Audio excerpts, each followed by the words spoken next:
شروع کرتا ہوں اللہ کے نام سے جو بڑا مہربان اور نہایت رحم کرنے والا ہے۔ اللہ تعالیٰ اپنے جن بندوں سے پیار فرماتے ہیں ان کی نشانیاں نبی کریم صلی اللہ علیہ وآلہ وسلم نے ذکر فرما دی ہیں۔ اسی طرح نبی کریم صلی اللہ علیہ وآلہ وسلم نے اللہ تعالیٰ کے مبغوث ناپسندیدہ بندوں کی علامات بھی ذکر فرما دی ہیں تاکہ انسان اپنے آپ کو ان برے اوصاف سے بچائے۔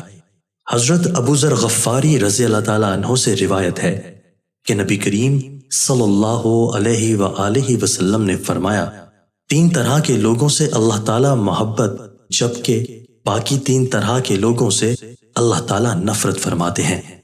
جن سے اللہ تعالیٰ محبت فرماتے ہیں ان میں سے پہلا وہ شخص ہے جو ایسی قوم میں رہتا ہو جس قوم کے پاس کوئی شخص رشتہ داری اور قرابت داری کی بنیاد پر نہیں بلکہ محض اللہ کا واسطہ اور قسم دے کر کچھ مانگنے آیا ہو، اور وہ قوم ایسے شخص کو دینے سے انکار کر دے، اور یہ شخص علیحدگی میں اس مانگنے والے کی اس طرح مدد کرے کہ اللہ تعالیٰ اور مانگنے والے کے علاوہ کسی کو اس بات کا پتہ نہ چلے۔ دوسرا وہ شخص جو کسی ایسے قافلے میں شریک سفر ہو کہ وہ قافلے والے سفر کی تھکاوٹ کی وجہ سے رات کو سو جائیں، اور یہ شخص اللہ کی طرف متوجہ ہو کر آہوزاری اور کلام اللہ کی تلاوت میں مشغول ہو جائے۔ تیسرا وہ شخص جو ایسے لشکر میں شامل ہو جس کو میدان کارساز میں شکست ہو گئی ہو، لیکن یہ شخص بھاگنے کے بجائے سینہ سپر ہو کر آگے بڑھے، یا تو قتل کر دیا جائے یا پھر فتح و نصرت اس کے قدم چوم لے۔ نبی کریم صلی اللہ علیہ وآلہ وسلم نے فرمایا، 3 طرح کے لوگوں سے اللہ تعالیٰ نفرت کا معاملہ فرماتے ہیں۔ پہلا وہ شخص ہے جو بوڑھا ہو جائے پھر بھی زنا کرے۔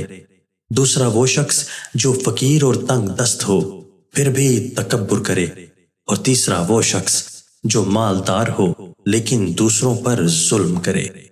پہلا مبعوث تو وہ شخص ہے جو بوڑھا ہونے کے باوجود زناکاری کا مرتکب ہو۔ دوسرا مبعوث وہ بندہ ہے جو تنگ دست ہو پھر بھی تکبر کرے۔ قرآن و سنت میں متکبر شخص کے بارے میں بہت سخت وعیدیں مذکور ہیں۔ تکبر کرنا ویسے ہی بہت بڑا گناہ ہے، لیکن ایسا شخص جس کے پاس اسباب تکبر بھی نہیں وہ بھی تکبر کرے تو اللہ رب العزت کی نگاہ میں قابل نفرت بن جاتا ہے۔ حضرت عبداللہ بن مسعود رضی اللہ تعالیٰ عنہ سے روایت ہے کہ رسول اللہ صلی اللہ علیہ وآلہ وسلم نے فرمایا، مفہوم وہ بندہ جنت میں داخل نہیں ہوگا جس کے دل میں رائی کے دانے کے برابر تکبر ہوگا۔ اس پر ایک شخص نے سوال کیا کہ بندہ اچھے کپڑے اور اچھے جوتے کو پسند کرتا ہے، کیا یہ بھی تکبر ہے؟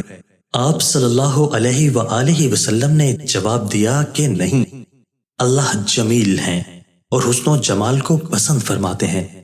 تکبر یہ ہے کہ بندہ حق بات کو قبول نہ کرے اور لوگوں کو ذلیل سمجھے۔